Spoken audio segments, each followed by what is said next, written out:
Hey, ladies and gentlemen, welcome back to the channel. As always, it is Nick here, back with your daily crypto news and analysis. And today we're going to be talking about Hedera and Hbar. So, with that being said, let's just dive in. So, I'm recording this 3 hours ahead of the CPI report. It hasn't come out yet, so obviously prices are most likely going to change drastically. We definitely are waiting to see if we are going to see an impulsive move on the S&P 500 and also throughout the entire market. If we do see that, it's going to be something pretty interesting to watch. But we are watching altcoins kind of take a little bit of a down dive, which is exactly what we wanted to see. I told you guys that we have been preparing for some lower price action on Hedera, and we are finally getting some nice test here. We did see yesterday roughly about 8.5 cents being tested. We're going to be seeing if we could actually break that. Honestly, and I know a lot of people are going to hate me for saying this. I do want us to make a little bit of, a lower low compared to what we did see back in the beginning of May. And I'm sure that a lot of people might actually hate that. A lot of people might actually love that. But I've been telling you guys that I've been watching to see if we break these lows that we've seen back here in January of 2021. These are some significant lows to break, and if we do, like I said, we will most likely see the 4 cent zone to almost like roughly, it's like around like the 4 cent zone. There's like really no support after this area gets broken, so we're really kind of watching for that 4 cent area to get tested on Hbar, and that's where I'm going to be a major buyer of Hedera. So definitely prepare for that. Also, I just want to quickly, update you guys. I know that this doesn't really have anything to do with Hbar, but I have officially launched my NFT based channel. It is going to be a secondary channel where I'm going to be uploading a ton of NFT content around Hbar. I'm going to be doing some centric videos on Hedera, XRP, Ethereum, Solana, even Casper, etc. There's so much NFT content to really kind of talk about, and I already upload a ton of content on this channel, and I just don't want to like swarm you guys with so much content on this channel. So if you guys do want to go check out that channel, it's going to be linked in the top of the description below, and also even in the comments below. Guys, you do not want to miss this. NFTs are an incredible opportunity in this market, especially if you guys are trying to make some side cash. You can flip NFTs, fairly quickly, and honestly, depending on the market, entire stance, you could get into some cheap positions that will ultimately return you like 2, 5, 10x. I mean, it's honestly insane. So definitely go check that out if you guys haven't already. Now, I also want to talk to you guys a little bit about this article that, or I shouldn't say article, but it's a full-on thread from Parabolic Hbar. And honestly, I think that this is great because it really kind of does give us a little bit more of an in-depth view on why Hedera is such a massive DeFi giant as well. So let's just dive in. Let's talk about a few things. So first off, this article is actually written by Parabolic Hbar. We're going to do a deep dive in on that article. But first, I do want to really kind of just show you guys this thread, and then we'll jump into it. So obviously, DeFi has been a sector that I've been focused on within crypto. I think that decentralized finance, for what it's worth, is probably going to be one of the areas that gets a ton of focus point from not only government entities, but also enterprise, financial institutions, etc. But we do see decentralized finance is why crypto skyrockets. As blockchains grow astronomically, so do problems with scalability, security, reliability, fees. Excuse me. Hedera solves this. The future of DeFi isn't blockchain, it's Hashgraph. And we do see down here, learn more about like Hedera and stuff like that, you guys can go check this out. I do want you guys to go check out Parabolic Hbar on Twitter if you guys haven't already. Post incredible content. But let's do a little bit of a deep dive in on this article. So we do see here, the future of DeFi is Hashgraph, bears in the forest, foraging for alpha. 2022 has seen rapid sell-offs across markets, and this phenomenon that has only been exaggerated in the crypto world. A hawkish turn for the Federal Reserve has created a hostile environment for risk-on assets and thrived in the post-COVID stimulus, or that thrived in the post-COVID stimulus economy. Now, let's take a little bit of a dive in on the actual content here. The old guard. So Ethereum is considered by many to be the golden standard for decentralization, second only to Bitcoin. However, it's not without its faults. For example, miner extractable value, or MEV, has taken a value away from Ethereum users and enriched cartels of shadowy coders and miners who together cooperate to extract every drop of gas fees essentially from unsuspecting traders. Now, I also just really want to quickly say, in terms of Ethereum, we've actually found through research with XRP that Ethereum is actually not that decentralized. It is a centralized entity, essentially. And if anybody does hate that statement, I could actually prove to you guys exactly how centralized Ethereum is as an entire network. Also, in terms of Bitcoin, I would say that Bitcoin definitely does have a little bit more of a decentralization aspect to it. But again, a large amount of Bitcoin in terms of its utility, like for an example, the Lightning Network, that is, again, founded by the World Economic Forum, is also centralized. So it's funny that those two are actually mentioned here. Shout out to Sivo for this, but, when we talk about it, it definitely is something to, consider. Now, of course, they are, or I should say, he is breaking down this entire, overall chart here from the MEV. You also do see the last 30 days extract the MEV, and then also you do see the last 24 hours extract the MEV. And we do see the fact that anyone, in quotes, because not everyone has access to the capital or knowledge to do so, can profit from MEV, does nothing to refute the simple fact that fair ordering is a fundamental promise of decentralization. The above chart is not representative of a vibrant free market in which value is created.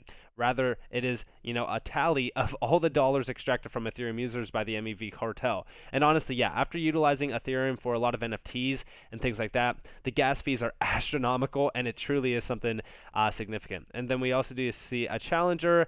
The belief that Ethereum will always remain the most decentralized, secure, and popular layer one is certainly worth challenging. And honestly, as we do really kind of look at this, I do like the idea of mentioning Solana. Solana, for the most part, I know that it is a little bit of a failed project because of the many inefficiencies that it does have.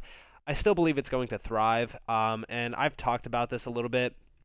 I think that when we look at Solana, it definitely is rivaling Ethereum in terms of being, extremely utilized. Same with Hedera, but I don't believe that Hedera is just yet, at Solana's level of, utilization itself. But I think that they are both great to mention, specifically, for Ethereum competitors.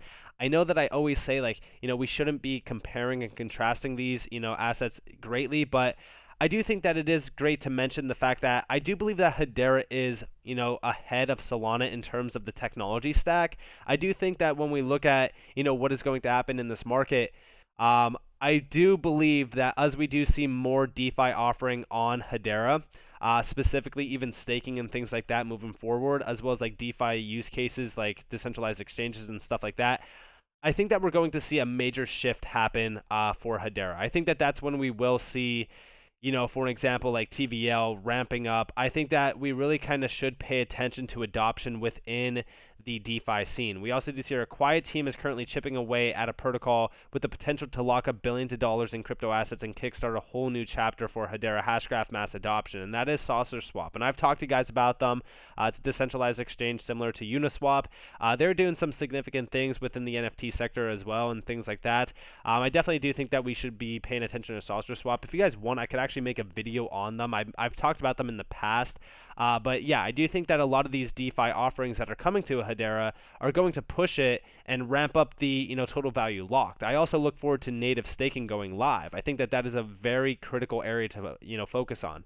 But for all of you that want to really do a deep dive in on this article, you guys are more than welcome to. I know that I kind of just hashed a little bit of it, but there's so much more to it. And also, shout out to Parabolic Hbar again, because again, combined with this comes a ton of speculation around the enterprise grade breadcrumbs, really kind of evolving around Hedera. And we do see decentralized, identity, trusted and private identity credentials. Identity is fundamental to how we, interact both with each other and with applications we use every day. The identity attributes, we present to others, and their trustworthiness determines how we are, treated. Now, we've talked about digital ID, especially with like the Web3 economy. I do believe that we will get to the point where, your digital ID is like the thing that really kind of, sets you apart. I think that digital ID and like decentralization in terms of ID, right, is going to change the entire game. We do see over here this Hbar speculates, or this thread, sorry, speculates that the FIDO Alliance could be leveraging Hedera as a cryptographic solution where biometric identity acts as the key for passwordless sign-ins and 24-word crypto replacements. And we do see the patent here within this. And we do see yesterday at WWDC, Apple announced passkeys, which uses biometric authentication as a passwordless sign-in to support FIDO Alliance standards. And here you guys have that. It's like basically built-in Touch ID and Face ID technology to lock a user's credentials with biometrics. It's pretty cool. I mean, interesting around this is the idea that we're basically moving away from a Web 2 economy to Web 3, and I do think that this will ultimately change the game on how we basically utilize almost every single use case. And even when we look at things happening around like real world adoption as well, I think it does happen with centralized companies as well, like Apple and things like that. And we do see previously Apple, Google, Microsoft has committed to support FIDO Alliance standards to accelerate passwordless sign-ins. Again, this is really kind of ushering into like the Web3 standards that we talk about. There are 8 patents where FIDO Alliance mentions Hashgraph or blockchain technology as cryptographic key pairs for passwordless, sign-in solutions. And here you guys have that as well. These are the patents that reference both FIDO and Hashgraph. And it's a full-on breakdown of all of this. The distributed database system 100 can be utilized for many purposes, such as, for example, storing attributes associated with various users in a distributed identity system. Again, this is where we really kind of focus on like DISs as well. What are FIDO Alliance standards? Can they be interoperable with payment solutions? Yes, in fact, there is a W3C interest group for that with Hedera as well. Here you guys have it. So participation, you guys see a ton of these major companies as well. These are some major ones, especially in terms of even like banks and things. So that's pretty interesting. And we also do see a Hedera Hashgraph labeled down there next to all of these major companies. And then we do see how it essentially works here as well. You guys can basically see the FIDO authentication working through the server base, through like all the platforms, browsers, etc. And even with like metadata. Passwordless experience, UAF standards, online auth request, local device auth, and then success. You guys do see the entire transaction going through. Why Hedera specifically? Let's start with Brett McDowell, the chairman of Hedera, and 8+ years at FIDO Alliance as the founding executive director. Let's look at these screenshots, shall we? And I don't want to like waste too much of your time on this use case, but this could actually be what sets Hedera apart of everything else. We do see Brett brings over 20 years of IT industry coalition experience and is the founding executive director and vice chair of the Hedera Governing Council. You guys do see his past work up here, including the FIDO Alliance. You guys do see him chairman, January 2022, present. And we do see FIDO Alliance 8 years, 8 months. Pretty significant, especially in terms of a resume here. And we also see over here, Brett McDowell on Twitter, we soon finish, FIDO 2. As you see, resulting in a standard. I wonder if the new Macs will utilize this for, Apple ID. Pretty cool. And then we also do see Brett McDowell authenticate. My thoughts on how Apple, Google, and Microsoft intends on, ridding the world of passwords. And we do see interesting fact about the Hedera co-founders, Lehman Baird and Mance, is that they both come, from identity solution startups and leading identity backgrounds respectfully. Guys do see it over here. He has been the co-founder of several startups, including 2 identity-related startups. And then you also do see Mance Harmon, head of architecture and labs at Ping Identity. And then we do see another interesting finding published by Swirls Labs is, called Direct, which enables you to access your crypto account even if you've misplaced your private keys. Interesting. We do see Lehman's Lab projects, and Direct is one of them. Pretty interesting here. I also think that this is a pretty significant use case because I'm sure that a lot of people have lost their keys, and also there's a specific individual with a Binance wallet of like over $100 million that lost his keys. Gone. We do see these findings were found by multiple Hedera detectives. You guys do see all of them here. Definitely go and check out this thread and check out all the individuals labeled here. I will include this under my new YouTube link as well in the top of the descriptions. Perhaps these are mere coincidences, or perhaps there is something going on where Hedera serves as the source of identity truth. More on passwordless solutions as well from FIDO. Better late than never. We also do see here This is from the CEO of 1Password ICT Coalitions, Brett McDowell. Again, connections here. I'm excited to announce that 1Password has joined the FIDO Alliance. You guys can see exactly what they're trying to do here. I think that this is pretty significant, especially when you look at the Web3 scene. Had to add this from the C Hasker during his Chainlink Unplugged interview. Listen closely to this as well, guys. I'll play it real quick. It's a 45-second video. Please, I know you guys are probably hating me because this entire video is on like these two use cases, but these are huge. To sign into any website without having to give basically my DNA, everything about me, that real decentralized identity challenge, that's going to be integrated by everyone, right? That's so fundamental to our space, because our space is about taking back control over our data, having the ability to monetize our data. So that's where I think the huge growth is going to come from. And I think it's why we're not yet seeing mass adoption, because no one's really cracked it. And yeah, I mean, this would lead, I mean, the amount of adoption that this would lead to. Like, listen, I know we talk about and speculate on use cases, right? But if we're talking about a Web3, economy, an ecosystem, if you will, ushering into a new age of the internet, this would be everyday life. This would basically be on everyone's, cellular device, right? Your phone. It would be interconnected through, the web itself. Almost every process, almost every single, thing digital will be able to be implemented with this. I really do look at this entire space as something that is growing massively, but we haven't seen something where, and I do remember specifically talking about Hedera early on YouTube when I first started, and I told you guys, I was like, Hedera is essentially becoming a blue chip stock. It's basically becoming a household name. Use cases like this is exactly what would push the boundaries and basically push Hedera to that, spotlighted moment. I think use cases like these are great to speculate on. I think ultimately when you really kind of look at the connections here, I don't really think that we need to speculate too much about it. I do believe that Hedera's, in part with many of these other companies, we've talked about the connections between Hedera and Microsoft. It's truly something, I would say that's, kind of overwhelming, if you will, in terms of the breadcrumbs combined, to the point where, like, I've said in the past, it's like it's only a matter of time before Microsoft becomes a GC member.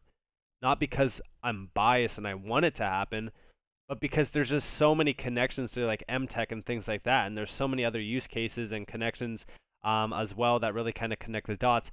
There's just so much to this, and I definitely do, want to say, like, shout out to Parabolic Hbar for this, because, this entire thread combined with like the one about DeFi is really kind of proving to you all, like, why you initially invested money into Hedera. If you have even $1 in, this is exactly why you put money into it, because again, we are basically here for the future. We are here for the decentralized economies to be built out, the decentralized internet, if you will. So with that being said, I hope that you guys enjoyed this video. If you guys did, definitely hit that like, subscribe to notifications on button. I do greatly appreciate that. And as always, I hope that you all have a beautiful day or a beautiful night wherever you guys are in this beautiful world. This has been Nick. Peace out, guys.